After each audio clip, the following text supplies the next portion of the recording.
Ha? Tabatsoy niyan eh.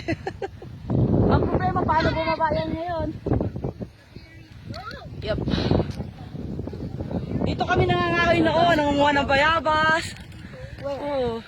So cute. Wala lang sa amin yan. View namin yan. Oh, doon na yun. Parang tingin ko dito. Sige lang.